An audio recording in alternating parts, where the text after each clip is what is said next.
A very good morning to all. आज का हमारा टॉपिक है law of equimarginal utility. Hindi में कहते हैं समसीमांत उपयोगिता नियम। ये जो टॉपिक है, हम बात कर रहे थे उपभोक्ता संतुलन की, हमने बात की उपयोगिता की, हमने बात किया कि उपभोक्ता संतुलन एक वस्तु के संदर्भ में किस प्रकार पाया जाता है। आज हम पढ़ेंगे कि उपभोक्ता संतुलन दो या दो से अधिक वस्तुओं के केस में किस प्रकार होता है। तो आइए जानते हैं समसीमांत उपयोगिता नियम किसे कहते हैं। ये जो टॉपिक है ये बीए फर्स्ट ईयर और एमए प्रीवियस के जो स्टूडेंट्स हैं उनके माइक्रो इकोनॉमिक्स सब्जेक्ट का टॉपिक है। बहुत ही इंपॉर्टेंट है, कई बार एग्जामिनेशंस में पूछा जाता है डायरेक्टली कि समसीमांत उपयोगिता नियम किसे कहते हैं। अन्य बातें समान होने पर एक उपभोक्ता अपनी निश्चित आय को विभिन्न वस्तुओं पर इस प्रकार खर्च करता है कि प्रत्येक वस्तु की अंतिम इकाई से प्राप्त होने वाली सीमांत उपयोगिता आपस में बराबर हो। अन्य बातें यदि समान रहती हैं तो एक उपभोक्ता निश्चित आय को, जो उसकी इनकम है, उसको विभिन्न वस्तुओं पर इस प्रकार खर्च करेगा कि प्रत्येक वस्तु की अंतिम इकाई से प्राप्त होने वाली सीमांत उपयोगिता आपस में बराबर होगी। The law of equimarginal utility states that the consumer will distribute his money income between the goods in such a way that the utility derived from the last rupee spent on each good is equal। मतलब उपभोक्ता के पास जितना भी पैसा है वो विभिन्न वस्तुओं के बीच में इस प्रकार खर्च करेगा कि वस्तु की अंतिम इकाई से जो उपयोगिता प्राप्त होगी वो आपस में बराबर होगी। कौन सा नियम कहता है? समसीमांत उपयोगिता नियम कहता है। अब देखिए, suppose there are different commodities. मान लीजिए ए, बी और एन तक। कमोडिटी का मतलब क्या होता है? वस्तु। ए, बी और एन बहुत सारी वस्तुएं हैं। A consumer will get the maximum satisfaction in the case of equilibrium. एक उपभोक्ता जो है वो अधिकतम संतुष्टि कब प्राप्त करेगा? जब MUA अपॉन PA बराबर हो MUB upon PB and so on MUN upon PN। एक उपभोक्ता अधिकतम संतुष्टि तब प्राप्त करेगा जब MUA अपॉन PA बराबर हो MUB अपॉन PB बराबर MUN अपॉन PN के। मान्यताएं क्या होती हैं? अजम्पशंस क्या होती हैं? अजम्पशंस किसे कहते हैं? आइए देखते हैं। इस नियम में ये मानकर चलते हैं कि उपभोक्ता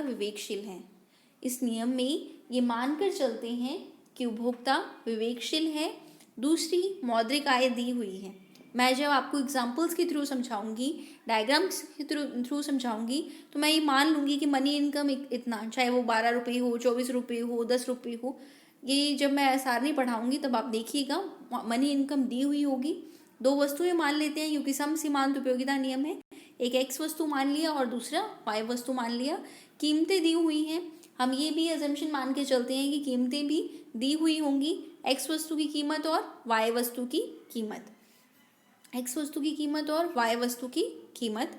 ये सब चीज़ें क्या है? मान्यताएं हैं जो हम मानकर चलते हैं। अब क्वेश्चन ये आता है कि उपभोक्ता साम्य किसे कहते हैं। ये बहुत ही जनरल क्वेश्चन है और कई बार 2 मार्क्स में भी पूछते हैं कि भाई उपभोक्ता साम्य क्या होता है। तो स्टूडेंट्स जो हैं वो बहुत कई बार गलत कराते हैं कि उपभोक्ता साम्य के बारे में अच्छे से नहीं बता पाते। तो इसकी बहुत ही सिंपल डेफिनेशन है, जिस पर उपभोक्ता को सर्वाधिक संतुष्टि मिले उसे उपभोक्ता साम्य कहते हैं। ऐसा पॉइंट जहाँ पर उपभोक्ता को सबसे ज़्यादा संतुष्टि मिले उसे क्या कहते हैं? उपभोक्ता साम्य कहलाता है। नेक्स्ट, उपभोक्ता संतुलन दो वस्तुओं की स्थिति में, 2 कमोडिटीज और सेवरल कमोडिटीज केस में कंज्यूमर इक्विलिब्रियम किस प्रकार होता है, आइए देखते हैं। उस स्थिति में कल्पना कीजिए कि जब उपभोक्ता अपनी निश्चित आय से वस्तुएं X व Y खरीद रहा है। कंज्यूमर की एक निश्चित इनकम है और उसे X व Y खरीद रहा है। मान लीजिए 2 वस्तुएं खरीद रहा है, एक X और दूसरी Y। ऐसी स्थिति में संतुलन अवस्था कैसे प्राप्त करेगा? इस स्थिति में संतुलित अवस्था कैसे आएगी? एक वस्तु, मान लीजिए वस्तु X की स्थिति में उपभोक्ता संतुलन की स्थिति तब प्राप्त करेगा जब M U X upon P X equals to M U M होगा। ये बात मैं आपको पहले भी बता चुकी हूँ। जो मेरा पिछला लेक्चर हुआ था उसमें मैंने उपभोक्ता संतुलन एक वस्तु की स्थिति में आपको पढ़ाया था और विद डायग्राम पढ़ाया था, विद सारणी पढ़ाया था, बहुत अच्छे से एक्सप्लेन किया था कि M U X upon P X equals to M U M क्यों होता है, M U X upon P X equals to M U M क्यों होता है, कैसे होता है। वस्तु y के लिए उपभोक्ता संतुलन की स्थिति तब प्राप्त करेगा, y के लिए क्या होगा, जो उपभोक्ता संतुलन की स्थिति में होगा जब M U Y upon P Y equals to क्या होगा, M U M. M U Y upon P Y क्या होगा, एम यू एम होगा। y वस्तु की स्थिति में उपभोक्ता संतुलन तब प्राप्त करेगा 1 व 2 को ध्यान में रखते हुए। पहली समीकरण और दूसरी समीकरण को ध्यान में रखते हुए उस स्थिति की कल्पना कीजिए जब एक उपभोक्ता x तथा y दोनों वस्तुओं को खरीदता है। अब पहली स्थिति और दूसरी स्थिति दोनों को ध्यान में रखते हुए हम ये कल्पना करेंगे कि एक उपभोक्ता है वो दोनों वस्तुओं को खरीद रहा है। एक उपभोक्ता दोनों वस्तुओं को खरीद रहा है, तब हम उस संतुलन अवस्था को निम्न समीकरण के रूप में दे सकते हैं। M U X upon P X equals to M U Y upon P Y equals to M U M. M U X upon P X किसके बराबर हो, M U Y upon P Y equals to M U M. ये क्या है, ये most important है, समसीमांत उपयोगिता नियम की पहली शर्त है। ये शर्त जो है बहुत ही इम्पॉर्टेंट है, आप सभी को याद होनी चाहिए। कई बार शर्त ही पूछ लेते हैं डायरेक्टली एग्जाम्स में। नेक्स्ट स्लाइड की ओर चलते हैं। There are 2 conditions for consumer equilibrium. उपभोक्ता संतुलन के लिए 2 शर्तें, ये मोस्ट इम्पॉर्टेंट है। कंज्यूमर इक्विलिब्रियम के लिए 2 शर्तें कौन कौन सी है। पहली शर्त, first condition, M U X upon P X बराबर M U Y upon P Y बराबर M U N upon P N. M U X upon P X बराबर M U Y upon P Y बराबर M U N upon P N बराबर lambda. Marginal utility of money, marginal utility of money. Second condition है P X into Q X plus P Y into Q Y equals to money income. ये दोनों शर्तें पूरी होंगी तब हम कहेंगे कंज्यूमर जो है वो इक्विलिब्रियम ही है, उपभोक्ता सामयिक अवस्था में है, उपभोक्ता उस स्थिति में है जब उपभोक्ता को सर्वाधिक संतुष्टि मिल रही है। कब, जब ये दोनों शर्तें पूरी होंगी। पहली शर्त है M U X upon P X बराबर M U Y upon P Y बराबर M U N upon P N बराबर लैम्डा। लैम्डा को कहते हैं marginal utility of money. Second condition है P X into Q X plus P Y into Q Y equals to M. M का क्या मतलब है, मनी इनकम। पी एक्स का क्या मतलब है, एक्स वस्तु की कीमत। क्यू एक्स का क्या मतलब है, एक्स वस्तु की मांग मात्रा। पी वाई का क्या मतलब है, वाई वस्तु की कीमत। क्यू वाई का क्या मतलब है, वाई वस्तु की मांग मात्रा। अब सारणी के रूप में देखिए, समझने का प्रयास करते हैं। अगर आपको कोई प्रॉब्लम हुई तो आप कमेंट सेक्शन में भी डाल सकते हैं। आप घर पे पढ़िए। इसके लिए बुक ले लीजिए एच.एल. आहूजा, माइक्रो इकोनॉमिक्स के लिए एच.एल. आहूजा या बी.एल. ओझा भी प्रेफर कर सकते हैं। आप अच्छे से पढ़िए। कोई क्वेरी हुई तो आप व्हाट्सअप भी कर सकते हैं, कमेंट सेक्शन में भी डाल सकते हैं। तो अब यही एक ऑनलाइन माध्यम ही पढ़ाई का आधार रह गया है। ठीक है, तो यूनिट्स कितनी है, 1 से लेकर 6 तक। हम जानते हैं ये एम यू एक्स दिया हुआ है। एम यू एक्स देखिए आप 20, 18, 16, 14, 12, 10। एम यू एक्स जो है वो धीरे धीरे कम होता जा रहा है। एम यू वाई जो है 24, 21, 18, 15, 12, 9। एम यू वाई भी धीरे धीरे कम होता जा रहा है। क्यों हो रहा है ये, क्योंकि जैसे जैसे हम अतिरिक्त इकाइयों का उपभोग करेंगे उससे प्राप्त होने वाली सीमांत संतुष्टि कम होती जाती है। ये बात हमने सीमांत उपयोगिता ह्रास नियम में पढ़ ली है। जैसे हमने 1 यूनिट का उपभोग किया तो 20, दूसरी यूनिट का उपभोग किया तो 18, तीसरी यूनिट का उपभोग किया तो 16। जैसे जैसे यूनिट्स बढ़ाते जाएंगे सीमांत संतुष्टि धीरे धीरे कम होती जाएगी। वाई के केस में भी यही होता है। जैसे जैसे हम यूनिट्स बढ़ाएंगे तो सीमांत संतुष्टि धीरे धीरे कम होती जाएगी। पहले 24 थी, फिर 21, फिर 18, फिर 15, फिर 12, फिर 9। इस प्रकार जो सीमांत संतुष्टि है वो कम होती जा रही है। अब M U X upon P X देखिए, M U X upon P X में क्या होगा, मार्जिनल यूटिलिटी ऑफ एक्स कितना है, 20 और प्राइस कितनी है, 2 रुपये। देखिए पी एक्स और क्यू पी वाई दी हुई है। मैंने आपको मान्यताओं में पढ़ाया था, 4 मान्यता मैंने आपको बताई थी। पहली, उपभोक्ता विवेकशील है। दूसरी, 2 वस्तुएं हैं, एक्स वस्तु वाई वस्तु। तीसरी, दोनों वस्तुओं की कीमतें दी हुई हैं। और चौथी, मौद्रिक आय दी हुई है। अब दोनों वस्तुओं की कीमतें यानी 2 रुपये और 3 रुपये दी हुई है। एक्स वस्तु की कीमत 2 रुपये है और वाई वस्तु की कीमत 3 रुपये है। अब देखिए, जब M U X upon P X हमने किया तो कितना आया 10, 18/2 कितना होगा 9, 16/2 8, 14/2 7, 12/2 6, 10/2 5। इसी प्रकार M U Y upon P Y करेंगे, 24/3 8, 21/3 7, 18/3 6, 15/3 5, 12/3 4, 9/3 3। M U X upon P X और M U Y upon P Y यहाँ दिया हुआ है। अब देखिए आप, 10 9 8 7 6 5, 8 7 6 5 4 3।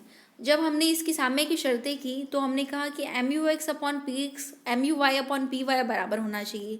तो यानी 8 7 6 5, 8 7 6 5 और 8 7 6 5 ये दोनों में बराबर है ना, M U X upon P X में भी और M U Y upon P Y में भी।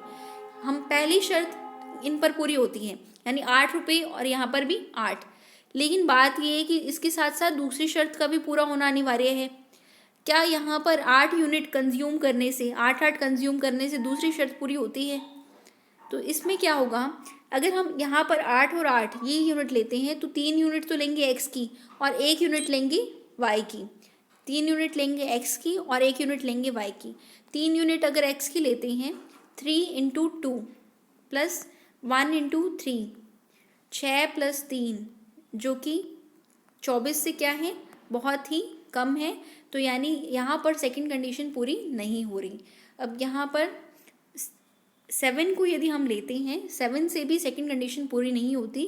किस पॉइंट पर सेकंड कंडीशन पूरी होती है? यदि हम 5 और 5 को लेंगे। क्यों 5 और 5 को लेने से? यहाँ पर आप देखिए, M U X upon P X और M U Y upon P Y 5 और 5 पर पूरी हो रही है।